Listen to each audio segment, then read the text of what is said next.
Alright, mula kay Philippines Trending News mga tol, basahin ko yung title ng balitang panonoorin natin. No? Kakapasok lang, Diyos ko po, malalang gera to. Mga bansa pinaulanan ang China. Yung pinaulanan ng China mga tol, hindi naman siya siguro nangangahulugan na missile. No? So siguro ibang ibig sabihin nun. Iyak, umalarma, West Philippine Sea tinamaan. O apektado siguro mga tol ang meaning niyan. Anyway, bilang isang Pilipino mga tol, dapat lagi ko nga sinasabi dapat aware, may pakialam tayo sa mga ganitong usapan 'no. Hindi lang tungkol sa kung ano-ano mga balita ang mga pinapanood ninyo. Dapat ay may nalalaman din kayo sa mga balita na nangyayari sa ating kapaligiran. Dahil baka isang araw magising kayo hindi nyo alam mga tol, nagkakagulo na pala 'no. Anyway, bago natin 'to simulan, 'wag mong kalimutan mag-subscribe. Click mo na rin ang notification bell para ma-notify ka whenever na may mga bago tayong reaction video tulad nito. At syempre, huwag nyo rin kalimutan mag-subscribe kay Philippines Trending News. Alright, so wag na natin patagalin pa. Panoorin na natin to mga tol. Sa karagdagan pang balita, nagsimula ng Maritime Cooperative Activity. Yan ay sa pagitan ng Armed Forces of the Philippines at United States. Yan ay sinimulan kahapon, ika-31 ng Hulyo ng taong kasalukuyan sa bahagi ng West Philippine Sea.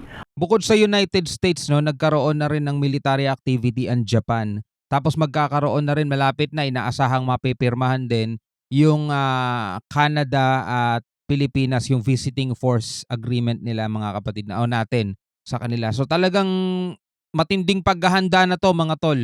Ayon nga kay Armed Forces Public Affairs Office Chief Colonel Cerces Trinidad, ginanap ang aktibidad sa loob mismo ng Exclusive Economic Zone ng Pilipinas, partikular na sa karagatang bahagi ng Palawan.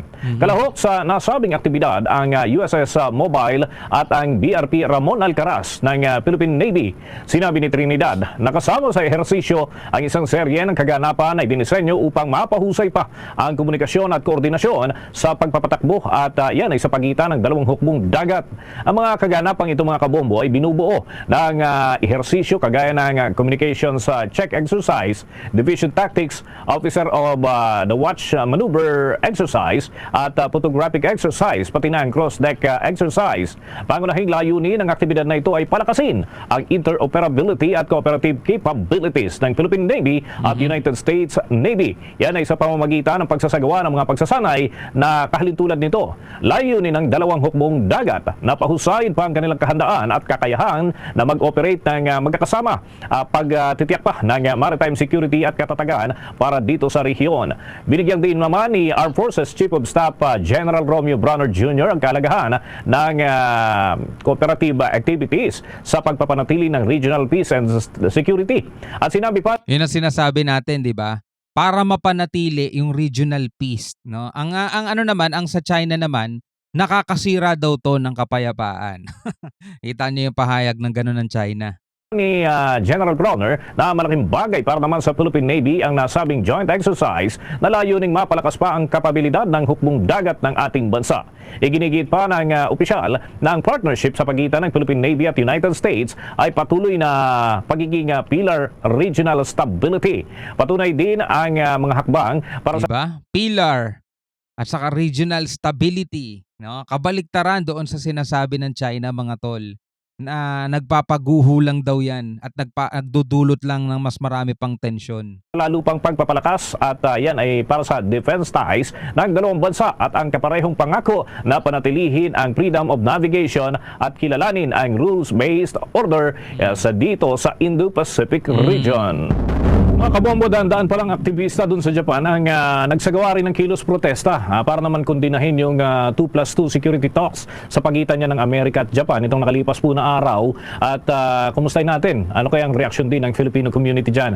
Sabi daan-daang aktivista sa Japan nagsagawa ng protesta upang kondinahin ang 2+2 security talks sa pagitan ng US at Japan dahil sa umano'y pag-uudyok nito ng gera laban sa China. Marami ring alipores ang China sa Japan mga tol. May balita ang Bombo Radio Iloilo.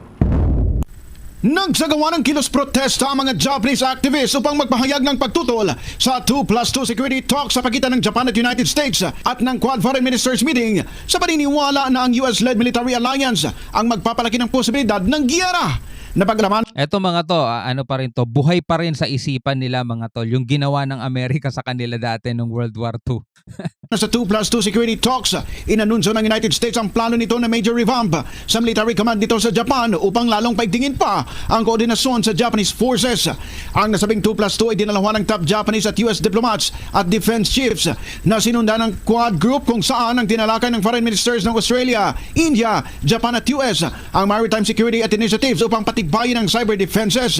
Ayon kay Bombo Josel Palma, international correspondent sa Japan, naniniwala ang mga Japanese activist na ang nasabing agreement ang magbubuklod sa US military at self-defense forces, magpapatibay ng kooperasyon at pag-isahin ng chain of command na tila paghahanda sa giyera laban sa China. Una nang dumepensa si Japanese Foreign Minister Yoko Kamikawa na hinggil ito sa pagprotekta sa pundasyon ng kapayapaan sa Indo-Pacific region. Ngunit ayon sa mga protesters, magpapalala lamang ito ng tensyon sa riyon sa gitna ng nagpapatuloy na mga giyera sa iba't ibang bahagi ng mundo. Okay mga kapatid, no, tulad nga ng nangyayari dito sa Pilipinas, ang ginagamit ng mga pro-China rito, mga tol, 'di ba, manggalit sila sa US, 'di ba? Ang ginagamit nila mga tol, ibinabalik nila yung mga panahong sinakop tayo ng Amerikano, sinakop tayo ng mga Hapon. Kaya tutol sila sa mga pangingialam daw ng Amerika, pangingialam ng Hapon.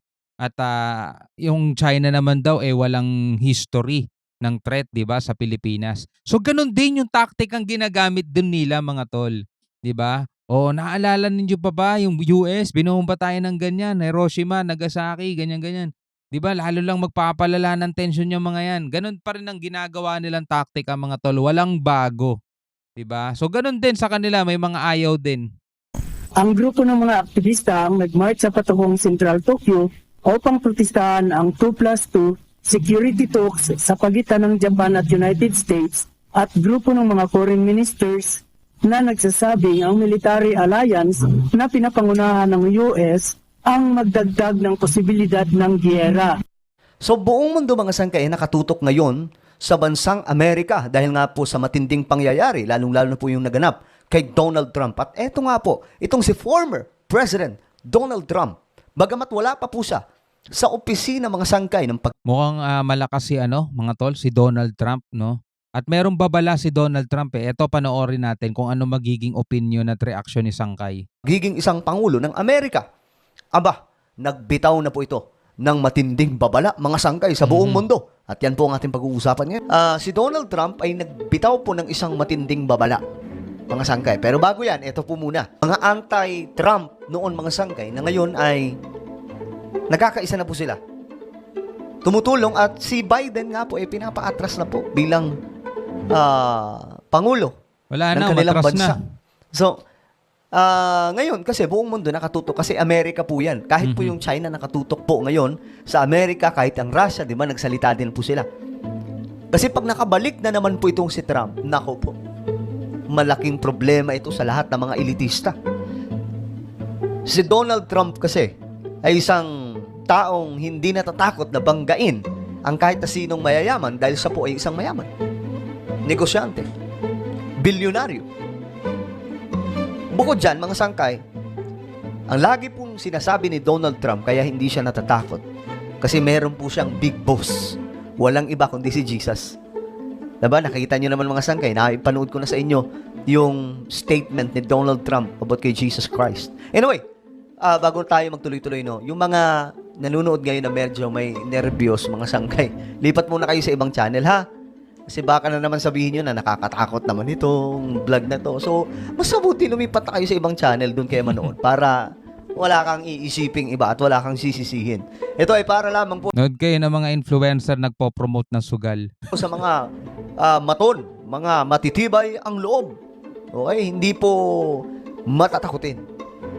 So, ngayon, mga sangkay, tingnan nyo naman, halos lahat ngayon, nagpo-post na susuportahan nila si Donald Trump. Kahit po si ewan ko kung may vlog ko pa yan mga sangkay since world news po ito.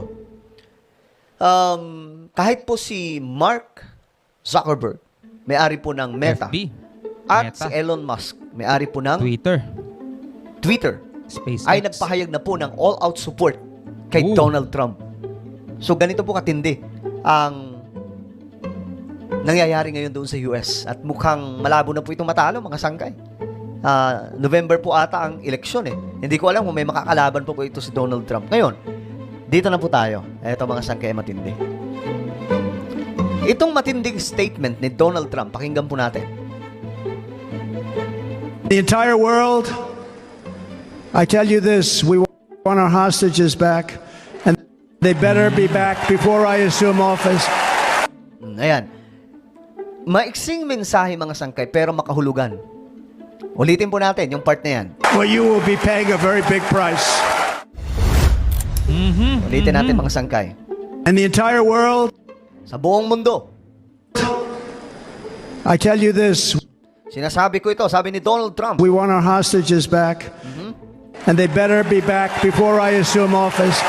pakawalan nyo na daw yan, ibalik nyo na sa Amerika bago ako umupo bilang Pangulo ng Amerika. Well, you will be paying a very big price. Hindi man sinabi rito na all-out war ang gagawin ni Donald Trump dito, pero marami siyang pwedeng gawin mga tol bilang presidente ng Amerika. 'Di ba?